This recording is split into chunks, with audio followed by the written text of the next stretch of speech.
Hi, it's Angela Nesbitt and welcome to my color story. Today we are behind the scenes with my new beach series. So I'm going to show you how I got all these paintings started. This will be a series of three vlogs. So this is number one, and we'll be looking at these two particular paintings, the two girls with the bucket and the boy and the girl running.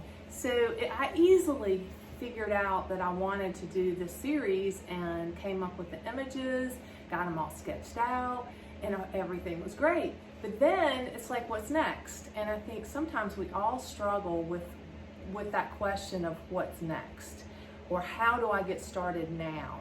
So today I'm going to share with you one way to do that, and that is simply to make one decision. Just make one decision, and then everything else will be based on that one decision.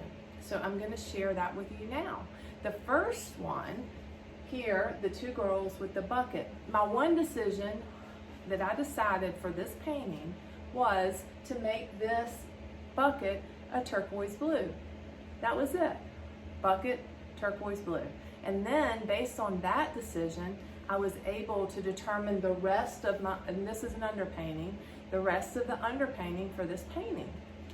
So I put in the actual turquoise blue here into the bucket, and then wanted to put something that's going to have pizzazz and life underneath the water, which this will eventually be. So I simply chose the complement of this turquoise, which is a red. It's an orangey red, which will also be great underneath the blue water when I come through in the next pass. So that's how I was able to decide what I was going to do here. Then also I was able to determine that since I'm going to have this color pop here, I really didn't want a lot of color in the cover-up, so I'm going to keep those simply white. So I was able to go in and put the shadows and the light references in for the underpainting here for the beach cover-ups. Next, I just put a reference of some kind of that dirty-ish sand color that kind of hits underneath where the water comes in and breaks up.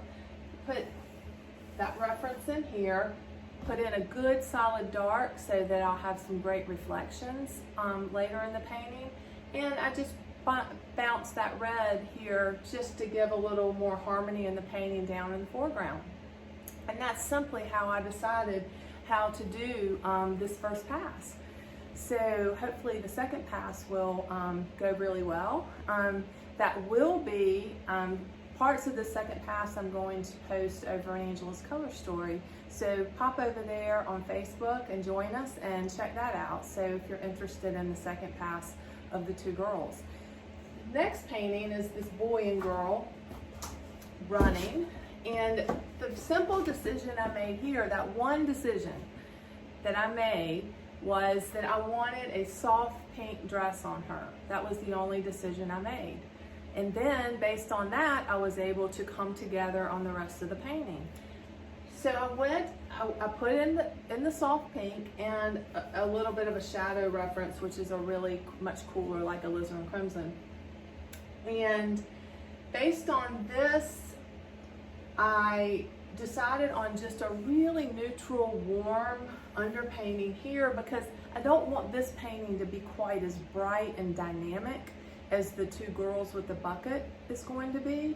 I want this one softer and have a little more earthiness to it because I want these pinks to stay soft and not bright.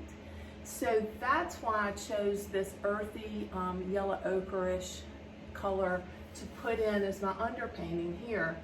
I used a more greenish band here for that where the wave breaks because it is the complement to the pink. And again, I put in that dark band here so my reflections will sparkle as I move through the painting. The boy's gonna stay kind of boring.